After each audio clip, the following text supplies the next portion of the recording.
வணக்கம்.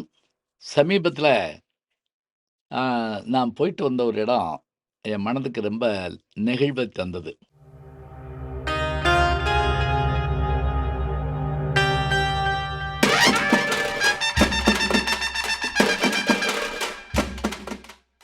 புதுக்கோட்டை மாவட்டம் திருமையத்துக்கு அருகில இருக்கக்கூடிய ராங்கியம் பக்கத்தில இருக்கக்கூடிய ஒரு சின்ன கிராமம். அப்படி என்ன அந்த கிராமத்தில ஆச்சரியம்? சொல்றேன். நான் போனபோது, அந்த ஊரு இரவு நேரம் அப்படி அந்த எங்க கார் போறப்ப, மிதலைப்பட்டி அப்படின்னு அந்த ஊர தாண்டி உள்ள போயிட்டு, அந்த இதுக்கு மண்டபத்துக்கு போயிட்டு வந்தேன். அப்படியே மின்சாரம் பாய்ஞ்ச மாரி இருந்தது.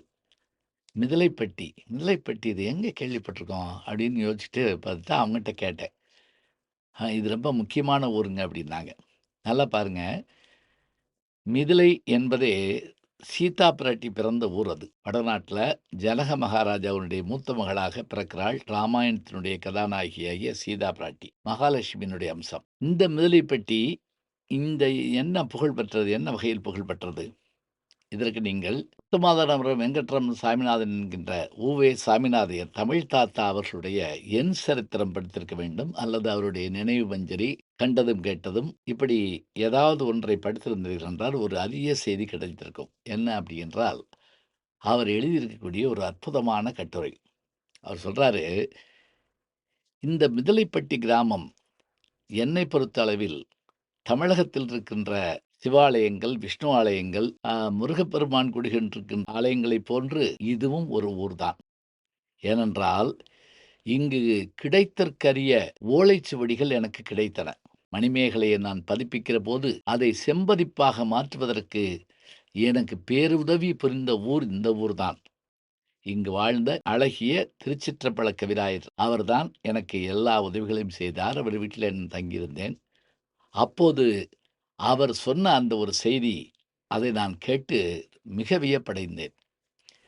என்ன செய்தி என்றால், அந்த பகுதியிலே இவர்களுடைய வம்சம் கவிராயர் வம்சம். இவர்களை ஆதரித்தவர்கள் யார் என்று கேட்டால், தாரமங்கலம் அந்த கோவிலை கட்டிய கட்டி முதலியார் அவர்களுடைய வம்சமும், அவருடைய ஆளுகை கீழ் இருந்த வெங்கலப்ப நாயக்கர் என்கின்ற அந்த ஜமீன்தாருடைய ஆதரவு இவர்களுக்கு கிடைத்திருக்கிறது, இவர்கள் குடும்பத்திற்கு.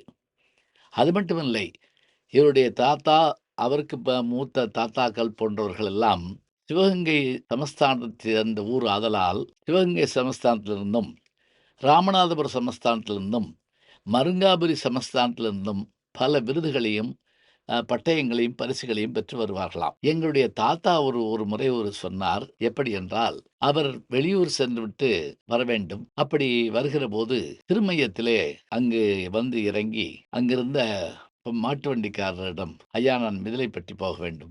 3 பணம் தர முடியுமா?" என்று அவர் கேட்டார். அது மட்டுமில்லை, அங்கு போய் சேர்வதற்கு விடியற்காலை ஆகிவிடும். எனக்கு உணவு தர வேண்டும். மாடுகளுக்கு புல்லும் வைக்கோலும் தர வேண்டும். நிச்சயமாக தருகிறேன் என்று சொல்லி, இவர் சொல்லிவிட்டு, "ஐயா, நீர் யார்?" என்று அவரை கேட்க, அந்த வண்டிக்காரர் பாடலெல்லாம் பாடிக்கொண்டே என்னுடைய தாத்தாவை பார்த்து கேட்டிருக்கிறார்.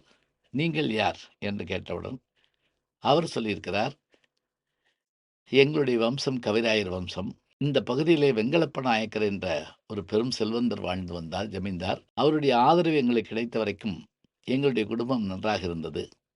பிறகு அவர்களுடைய அந்த குடும்பமும் அவர்களுக்குள்ளே ஏற்பட்ட பங்காளி சண்டைகளால் பிரிந்து போக, எங்களை ஆதரிக்க ஆள் இல்லை. அதனால் நாங்கள் ஊர் ஊராக சென்று வருகிறோம்.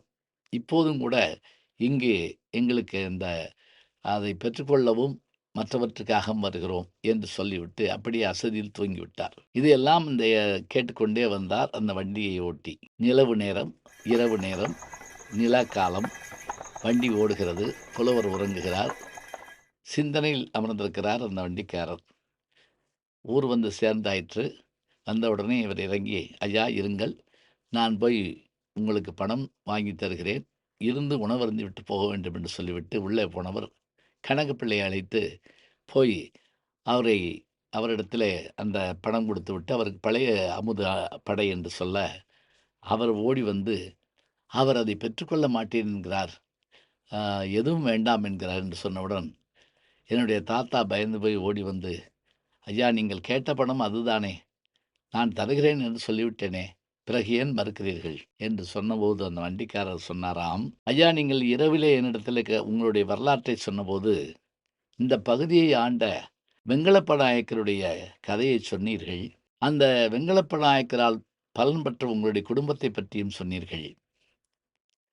அந்த வம்சாவளியில வந்த கடைசி ஆள் நான் தான். நாங்க கொடுத்த இடத்துலயே நாங்க வாங்க மாட்டோம்யா. நான் உங்ககிட்ட திருப்பி வாங்கலாமா? வாங்கக்கூடாது. நீங்க நல்லா இருக்கணும்யா. தமிழ் வாழ்க, தமிழ் வாழணும்யா சொல்லிட்டு மாட்டை அப்படி சுண்டி கம்பீரமாக சென்றார். தான் சந்தித்த அந்த ஊரை பற்றியும் அபூர்வமான மனிதர்களை பற்றியும் சொல்லிவிட்டு இந்த கட்டுரைக்கு அவர் கொடுத்திருக்கிற தலைப்பு என்ன தெரியுமா? பரம்பரை குணம். ஒவ்வொன்றையும் படித்து பாருங்கள். படித்து பார்க்கிற போது நமக்கு ஏற்படுகிற அனுபவங்களை நினைத்து பாருங்கள். இப்போது நான் ஏன் அந்த முதலைப்பட்டி என்கின்ற அந்த பெயர் பலகையை பார்த்தவுடன் திடுக்கிட்டேன். பிறகு திரும்ப வருகிற போது அந்த இடத்துல நின்று நான் பார்த்து வணங்கினேன். அதற்கு எதிரே இருந்த ஆலமரத்திலே அடியிலே ஒரு சித்தருடைய ஜீவசமாதியும் இருக்கிறது என்று வழியிலே போனவர்கள் அந்த நள்ளிரவு நேரத்திலே என்னிடத்திலே சொன்னார்கள். அங்கேயும் ஒரு வணக்கம் செலுத்திவிட்டு புறப்பட்டு வந்தேன்.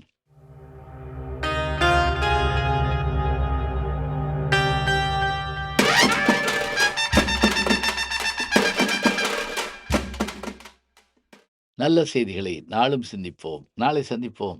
வணக்கம். ஜி ஞானசம்பந்தன் யூடியூப் சேனல் பாருங்கள். உங்களை தேடியே உங்கள் வீட்டுக்கு வருது. கேட்காம ஒரு விஷயம் உங்களை தேடி வருது பாருங்கள். அதை பிடிச்சி வச்சுக்கோங்க. நம்முடைய யூடியூப் சேனலை சேர்ந்து Instagram, Facebook, Twitter, blog, WhatsApp channel என்று அத்தனையிலும் நான் முன்தொடர்ந்து செல்கிறேன். நீங்கள் பின்தொடர்ந்து வாருங்கள்.